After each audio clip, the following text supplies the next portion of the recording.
Bonjour et bienvenue dans un nouveau vlog. Tout d'abord, la citation du mois de Nelson Mandela. J'ai appris que le courage n'est pas l'absence de peur, mais la capacité de la vaincre. Octobre, il paraît que c'est le mois pour se faire peur.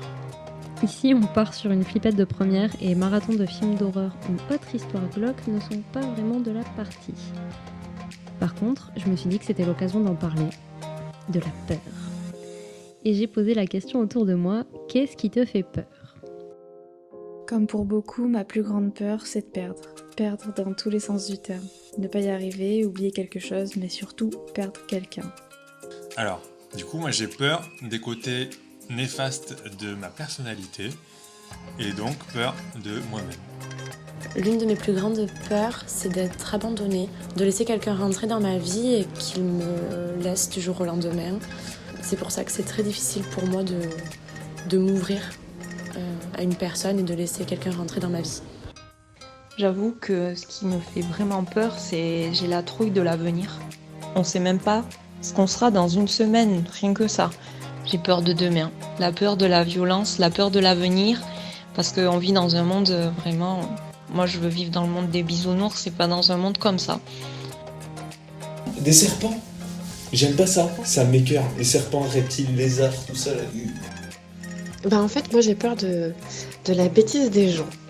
Et vraiment, ouais, j'ai peur de ça. J'ai peur de ça parce que je me rends compte que même des personnes sensées, avec de la réflexion, avec une prise de recul, tombent tour à tour dans le panneau et qu'en fait c'est puissant, le fait d'être aveuglé quand on est dans une dynamique d'équipe ou...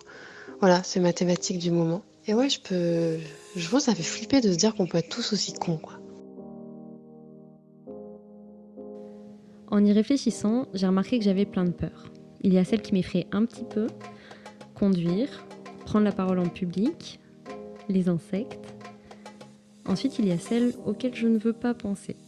Les clowns, l'espace, les fonds marins. Puis, il y a celles que je ne veux pas considérer.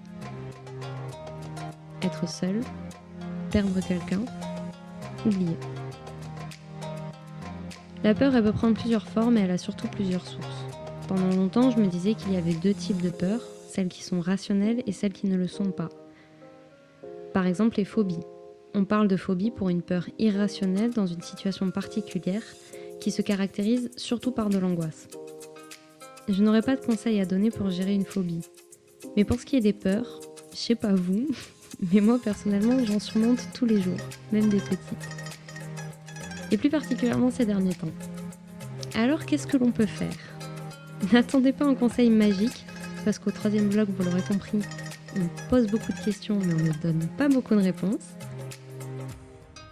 Ce que je peux simplement vous partager, c'est mon expérience. Et ce mois-ci, j'ai voulu affronter certaines de mes peurs, les plus petites, celles qui m'effraient. Je suis retournée derrière un volant.